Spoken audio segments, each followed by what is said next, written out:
आशा है आप सभी अच्छे और प्रसन्न होंगे। चलिए आज हम पढ़ते हैं पाठ 10 क्रिया। ठीक है, करते हैं इस पाठ की शुरुआत। सबसे पहले यहाँ पर आपके सामने चित्र दिए गए हैं, उनको हम पढ़ते हैं और समझते हैं। जैसे सुमित कॉलेज जा रहा है, अर्थात अभी जा रहा है। ठीक है, दूसरा है लता गाना गा रही है, अर्थात क्या कर रही है, वो गाना गा रही है। आगे अमित के बगीचे में फूल खिले हैं, मतलब क्रिया क्या हुई, फूल खिलने की। आगे है बत्तख तैर रही है, तो बत्तख क्या कर रही है, बत्तख तैर रही है। ठीक है, उपयुक्त वाक्यों में कुछ ना कुछ कार्य के होने का बोध हो रहा है, जैसे जा रहा है, गा रही है, खिले हैं इत्यादि। ऐसे शब्द जो किसी कार्य के होने की सूचना देते हैं क्रिया शब्द कहलाती है। कार्य के होने या करने को क्रिया कहते हैं तथा कार्य जिसके द्वारा किया जाता है उसे कर्ता कहते हैं। जैसे सीमा किताब पढ़ रही है, क्या पढ़ रही है, किताब। सीमा करता है तथा उसके द्वारा किया गया काम किताब पढ़ना क्रिया है। ठीक है, जानते हैं इसी परिभाषा के माध्यम से। जिन शब्दों से किसी काम के करने या होने का बोध होता है उन्हें क्रिया कहते हैं। धातु क्रिया के मूल रूप को धातु कहते हैं, जैसे लिख, पढ़, उठ, बैठ, जा, आ, सुन, खेल आदि। धातु से अनेक क्रियाओं का निर्माण होता है। इनके साथ ना प्रत्यय लगाने पर इनके रूप निम्न होंगे। जैसे पढ़ जमा ना अर्थात पढ़ना, रो जमा ना रोना, लिख जमा ना लिखना। आगे है जाग जमा ना जागना, सो जमा ना अर्थात सोना। ठीक है, फिर है क्रिया के भेद। क्रिया के भेद दो आधारों पर किए जाते हैं। पहला है भेद के आधार पर, भेद के आधार पर, कर्म के आधार पर और प्रयोग या संरचना के आधार पर। कर्म के आधार पर अकर्मक क्रिया, सक्रिमक क्रिया, और सक्रिमक क्रिया के भी दो रूप हैं, एक कर्मक क्रिया और द्विकर्मक क्रिया। ठीक है, आगे है प्रयोग संरचना के आधार पर। प्रयोग संरचना के आधार पर पहला है संयुक्त क्रिया, दूसरा है प्रयोग या संरचना के आधार पर नाम धातु क्रिया, प्रेरणार्थक क्रिया और पूर्वकालिक क्रिया। नाम धातु क्रिया भी दो प्रकार होते हैं, संयुक्त क्रिया और सामान्य क्रिया। ठीक है, पहला है कर्म के आधार पर क्रिया के भेद। कर्म के आधार पर क्रिया के दो भेद होते हैं, पहला अकर्मक, दूसरा सक्रिमक। अकर्मक होता है आजमा कर्म, कर्म रहित अर्थात कर्म के बिना जिन क्रियाओं का कर्म नहीं होता तथा क्रिया का फल कर्ता पर पड़ता हो, वे अकर्मक क्रिया कहलाते हैं। जैसे अमन रोता है, रागनी हंस रही है, हिमांशी सो रही है, शेर दहाड़ता है। ठीक है, उपयुक्त वाक्यों में अमन, हिमांशी, रागनी, शेर करता है तथा रोता है, सो रही है, हंस रही है, दहाड़ता है क्रिया शब्द है। इन वाक्यों में कोई कर्म नहीं है अतः ये अकर्मक क्रियाएं हैं। जानते हैं इस परिभाषा के माध्यम से। वाक्य में जो क्रिया कर्म की अपेक्षा नहीं रखती उसे अकर्मक क्रिया कहते हैं। ठीक है, अकर्मक क्रिया की पहचान, क्रिया से पहले क्या, किसे, किसको आदि प्रश्न लगाने पर कोई उत्तर प्राप्त नहीं होता उसे हम अकर्मक क्रिया कहते हैं। दूसरा है सक्रिमक क्रिया, से जमा कर्मक अर्थात कर्म के साथ। जिन क्रियाओं में कर्म होता है तथा क्रिया का फल कर्म पर पड़ता है उन्हें सक्रिमक क्रिया कहते हैं। जैसे करण हिंदी व्याकरण सुधार पढ़ रहा है, अमित पतंग उड़ाता है। अनिल फल खा रहा है, रश्मि ने पत्र लिखा। ठीक है, आगे है उपयुक्त वाक्यों में हिंदी व्याकरण सुधार। फल, पतंग, पत्र शब्द कर्म है तथा पढ़ रहा, खा रहा, उड़ता है, लिखा क्रिया है। यहाँ कर्ता का सीधा फल कर्म पर पड़ रहा है। ठीक है, जानते हैं इसे परिभाषा के माध्यम से। जो क्रिया वाक्य में कर्म की अपेक्षा रखती है उसे सक्रियक क्रिया कहते हैं। ठीक है, सक्रियक क्रिया की पहचान क्रिया के साथ क्या या किसको प्रश्न करने पर यदि उत्तर मिले तो क्रिया सक्रियक होती है, यदि उत्तर ना मिले तो क्रिया आक्रामक होती है। जैसे रश्मि ने क्या लिखा, तो उत्तर आया पत्र।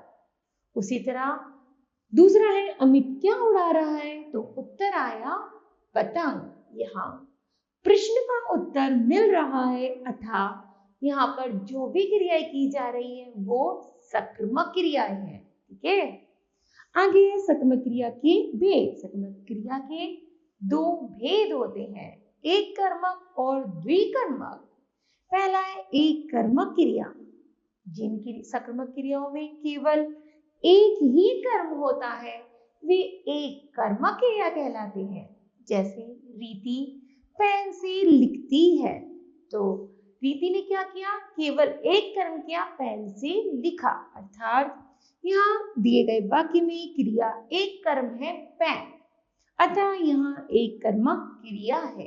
दूसरा है द्विकर्मक क्रिया, जिन सक्रियक क्रियाओं में दो कर्म होते हैं वे द्विकर्मक क्रिया होती हैं। जैसे रीति पेन से पत्र लिखती है, तो दिए गए वाक्य में दो कर्म है, ये द्विकर्मक क्रिया का उदाहरण है। जैसे इन वाक्यों में क्या और किसने प्रश्न करने पर निम्न उत्तर मिलता है। अगर प्रश्न आता है क्या लिखती है, तो उत्तर आता है पत्र लिखती है। और दूसरा किसके द्वारा लिखती है, तो पेन से या पेन के द्वारा लिखती है। तो यहाँ पर जब दो कर्म होते हैं किससे और क्या, तो यहाँ पर होता है द्विकर्मक क्रिया।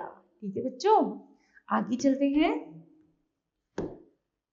प्रयोग के या संरचना के आधार पर क्रिया के भेद। प्रयोग या संरचना के आधार पर क्रिया के 5 भेद होते हैं। संयुक्त क्रिया, सामान्य क्रिया, नाम धातु क्रिया, प्रेरणार्थक क्रिया और पूर्वकालिक क्रिया। पहला है संयुक्त क्रिया, दो या दो से अधिक धातुओं से बने क्रियापद को संयुक्त क्रिया कहते हैं। जैसे मैं दिल्ली से आ गया है, घंटी बज गई, करण ने पत्र लिख लिया है। उपयुक्त वाक्यों में एक से अधिक क्रियाएं हैं, जैसे आ गया, बज गई, लिख लिया। यहाँ दो क्रियाएं मिलकर एक ही कार्य पूर्ण कर रही हैं, ये संयुक्त क्रियाएं हैं। मुख्य क्रिया के साथ आने वाली अन्य क्रियाएं रंजन क्रियाएं कहलाती हैं। कौन सी क्रियाएं कहलाती है, रंजक क्रियाएं कहलाती हैं। जैसे मयंक दिल्ली से आ गया है, इसमें आ मूल क्रिया, गया है रंजक क्रिया है, आ गया है संयुक्त क्रिया है। ठीक है, दूसरा है सामान्य क्रिया, जिन वाक्यों में एक ही मूल धातु से बने क्रियापद का प्रयोग हो वे सामान्य क्रियाएं कहलाती हैं। जैसे सीता गई, कैलाश आया। उपयुक्त वाक्य में गई, आया एक ही क्रिया है, इसलिए इसे सामान्य क्रिया कहते हैं। ठीक है, आगे है नाम धातु क्रिया। संज्ञा, सर्वनाम तथा विशेषण के आगे धातुओं के समान प्रत्यय लगाकर धातु अथवा क्रियावाची जो शब्द बनाए जाते हैं उन्हें नाम धातु क्रिया कहते हैं। जैसे अपनी बात कहने में हमें शर्माना नहीं चाहिए। दूसरा, अंशु को प्रिया पर गरमाना नहीं चाहिए था, अर्थात उपयुक्त वाक्यों में शर्माना तथा गर्माना शब्द क्रियाएं हैं। ये शर्म संज्ञा तथा गर्म विशेषण से बनी है अतः ये नाम धातु क्रियाएं हैं। जैसे संज्ञा शब्दों से बनी कुछ नाम धातु क्रियाएं, शर्म से बनी शर्माना और लालच से बनी ललचाना। उसी तरह सर्वनाम शब्दों से बनी नाम धातु क्रिया है अपना से अपनाना। विशेषण शब्दों से बनी कुछ नाम धातु क्रिया है तोतला से तुतलाना, लालच से ललचाना। आगे है अन्य शब्दों से बनी कुछ नाम धातु क्रियाएं। मिन मिन से बनी मिन मिनाना और टिम टिम से बनी टिम टिमाना। ठीक है, आगे है प्रेरणार्थक क्रिया इसे कहते हैं। चलिए पढ़ते हैं। जिस वाक्य में कर्ता स्वयं कार्य ना करके दूसरे को कार्य करने के लिए प्रेरित करता है उसे प्रेरणार्थक क्रिया कहती है। जैसे मयंक ने नौकर से कार्यालय खुलवाया, तो किसने खुलवाया? मयंक ने। दूसरा, मैं बच्चों को पढ़ाती हूँ। ठीक है, तो उपयुक्त वाक्यों में मयंक एवं मैं प्रेरणा देने वाला करता है तथा नौकर और बच्चों को प्रेरित किया जा रहा है अतः यहाँ खुलवाया तथा पढ़ाती प्रेरणार्थक क्रियाएं हैं। ठीक है, फिर प्रेरणार्थक क्रिया के प्रकार। प्रेरणार्थक क्रिया दो प्रकार की होती है। पहला प्रथम प्रेरणार्थक क्रिया, दूसरा द्वितीय प्रेरणार्थक क्रिया। पहला है प्रथम प्रेरणार्थक क्रिया, जब कर्ता स्वयं भी कार्य में सम्मिलित होकर प्रेरणा देता हो उसे प्रथम प्रेरणार्थक क्रिया कहते हैं। जैसे दादाजी पौधा लगाते हैं। दूसरा है द्वितीय प्रेरणार्थक क्रिया, जब कर्ता स्वयं क्रिया स्वयं ना करके किसी अन्य को प्रेरणा देता है तो उसे द्वितीय प्रेरणार्थक क्रिया कहते हैं। जैसे दादाजी ने नौकर से पौधे लगवाते हैं। दादाजी ने कर्म खुद नहीं किया बल्कि नौकर से पौधे लगवाए, तो दूसरे पर जब हम कार्य करवाते हैं उसे कहते हैं द्वितीय प्रेरणार्थक क्रिया। आगे है पूर्वकालिक क्रिया। किसी वाक्य में मुख्य क्रिया से पहले होने वाली क्रिया पूर्वकालिक क्रिया कहलाती है। श्रेया ने कविता पढ़कर सुनाई, तो क्या पढ़कर सुनाई? कविता पढ़ता है। सीमा ने दौड़कर बस पकड़ी, अर्थात उपयुक्त वाक्यों में पढ़ने तथा दौड़ने की क्रियाओं के समाप्त होने पर सुनने तथा पकड़ने की क्रिया आरंभ हुई है अतः पढ़कर व दौड़कर पूर्वकालिक क्रियाएं हैं। ठीक है, तो बच्चों यह पाठ समाप्त होता है। चलिए जानते हैं इस पाठ की महत्वपूर्ण तथ्य। पहला है, जिस शब्दों से किसी काम का करना या होना पाया जाता है उसे क्रिया कहते हैं। क्रिया का मूल रूप धातु कहलाता है। क्रिया के भेद दो आधारों पर किए गए हैं। पहला कर्म के आधार पर, दूसरा प्रयोग या संरचना के आधार पर। आगे है, कर्म के आधार पर क्रिया के दो भेद होते हैं, आक्रमक क्रिया और सक्रमक क्रिया। संरचना के आधार पर क्रिया के 5 भेद होते हैं, संयुक्त क्रिया, सामान्य क्रिया, प्रेरणार्थक क्रिया, नाम धातु क्रिया तथा पूर्वकालिक क्रिया। ठीक है, तो मुझे आशा है बच्चों यह पाठ आपको भली भांति समझ आया होगा। धन्यवाद।